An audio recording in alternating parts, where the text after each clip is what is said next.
Welcome to the video.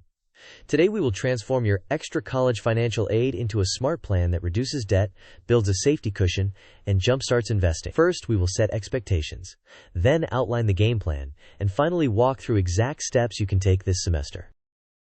To begin, we need to recognize that surplus financial aid can become your first significant financial decision. A few $1,000s each term can compound into tens of thousands over your degree. Therefore, using it intentionally is critical. In this video, we will focus on eliminating high-cost debt, creating a graduating emergency fund, and investing responsibly, all while keeping your number one priority, finishing school. Before we proceed, this content is for educational purposes only and is not financial advice. You should review your financial aid documents, understand your loan terms, and consult a qualified professional or your school's financial aid office before taking action. Investment returns are not guaranteed and you can lose money. Be mindful of enrollment status requirements and any implications of refusing or returning portions of loans.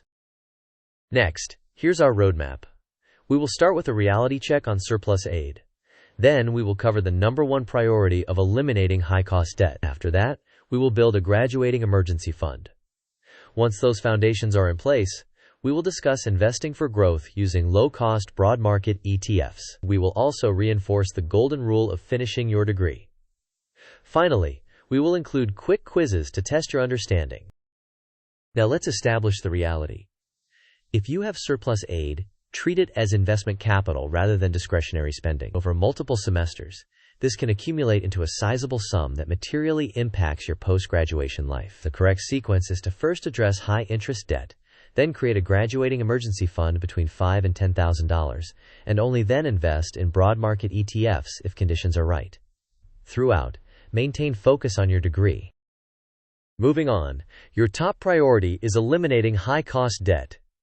Start by auditing your aid package, listing each loan with its interest rate and status. If you do not need certain funds, refuse the disbursement where possible according to your school's process. If funds were already disbursed, consider returning the excess within the allowed window. Then focus on paying down any loans with interest rates typically 5 to 7% or higher. Early payments toward principal provide a guaranteed return equivalent to the interest rate. Consider enabling autopay to possibly reduce the rate and prevent late fees. If contemplating consolidation or refinancing in the future, compare total costs, protections, and terms before acting. Here is an allocation pie for scenarios without high-interest debt. The idea is to direct most funds to complete the graduating emergency fund, assign a meaningful portion to investing, and leave a modest slice for discretionary spending to stay realistic. This is illustrative, not prescriptive. Adjust to your needs and timelines. Next, build a graduating emergency fund parked in a high-yield savings account or short-term certificates of deposit. Aim for $5,000 to $10,000. The purpose is to pay apartment deposits, moving costs, and other post-graduation expenses while bridging the gap until your first paycheck arrives. Keeping this in cash preserves liquidity and avoids resorting to high-interest credit cards. The sequence diagram shows money flowing from you into a HYSA or CD, then functioning as a reserve when paying a landlord and covering expenses until paychecks begin. Now let's operationalize. Open a high-yield savings account with no monthly fees and ensure FDIC or NCUA insurance coverage. If you want a slight yield boost and can tolerate reduced liquidity, use a short CD ladder such as 3, 6, and 9 months. Automate monthly transfers and label the account as your graduating emergency fund to reduce the temptation to spend it. Keep this money entirely separate from your daily checking account and commit to replenishing it promptly after any use. After completing your emergency fund and addressing high-interest debt, deploy remaining surplus to a standard brokerage account.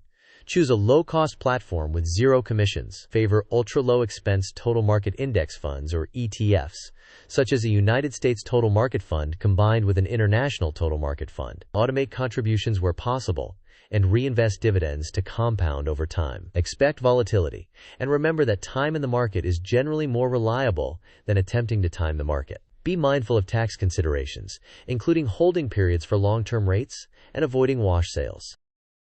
Let's compare account types. A standard brokerage account does not require earned income, allows flexible contributions and withdrawals, but is taxable on dividends and realized capital gains. It is a practical starting point for surplus aid once higher priority steps are completed. A Roth IRA, by contrast, requires you to have earned income for the tax year, offers tax-advantaged growth, and allows withdrawal of contributions tax-free. Contribution limits apply. Use a Roth IRA only if you meet the earned income requirement and the account aligns with your goals. Here are examples of broad market ETFs with historically low expense ratios. These are not recommendations. The table includes tickers, the indexes they track, approximate expense ratios, and brief notes. Always verify current fees, tracking indexes, and fund policies before investing.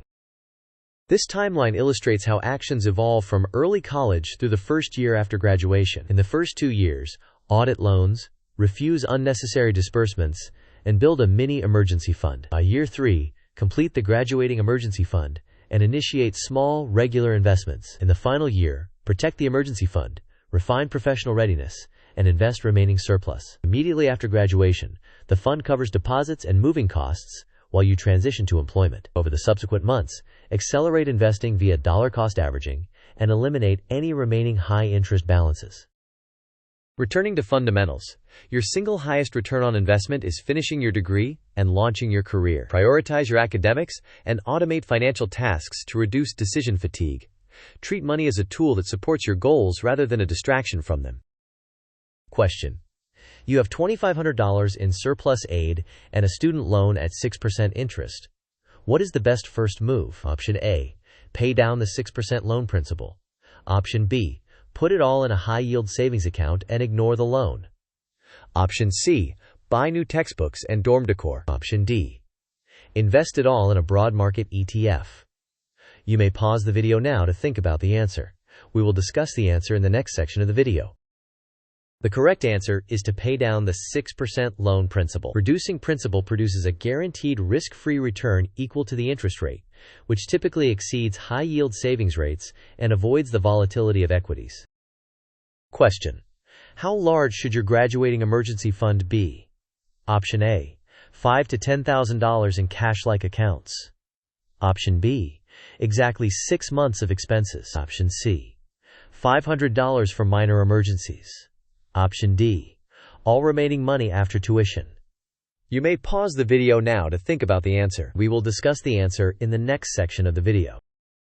The correct answer is $5,000 to $10,000 in cash-like accounts, such as a high-yield savings account or short-term certificates of deposit. This amount is designed specifically to cover deposits, moving costs, and the initial paycheck gap after graduation. Let's summarize the key points. Treat surplus aid as investment capital. Eliminate high-interest debt as the top priority. Build a graduating emergency fund between $5,000 and $10,000 in a high-yield savings account or short-term CDs. With those foundations established, invest remaining funds in ultra-low-cost broad market ETFs. Above all, prioritize completing your degree.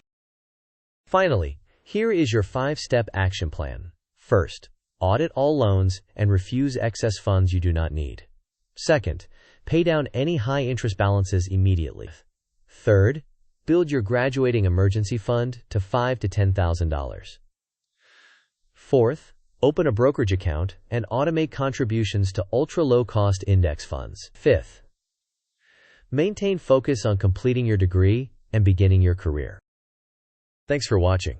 If this was helpful, please like the video, share it with a classmate, and subscribe for more smart money content. Tell us in the comments how you plan to use your surplus aid.